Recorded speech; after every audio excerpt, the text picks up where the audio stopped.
قومی cricket team کے نوجوان فاسٹ بولر شاہین شاہ آفریدی نے کرکٹر وسیم اکرم کا ٹیسٹ کرکٹ میں 16 میچز میں 50 وکٹیں حاصل کرنے کا ریکارڈ برابر کر دیا۔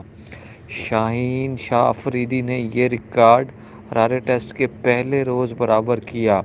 زمبابوے کے خلاف ٹیسٹ میچ کے آغاز پر شاہین شاہ کو اپنی 50 وکٹیں مکمل کرنے کے لیے محض 2 وکٹیں درکار تھیں۔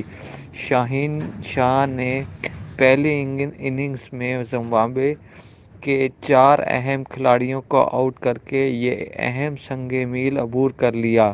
قابل ذکر بات یہ ہے کہ جہاں شاہین شاہ آفریدی اور وسیم اکرم نے 16 میچوں میں اپنی 50 ٹیسٹ وکٹیں حاصل کی، وہیں دونوں کی عمریں بھی ایک ہی ہیں۔ شاہین شاہ آفریدی اور وسیم اکرم نے یہ سنگ میل محض 21 برس کی عمر میں عبور کیا۔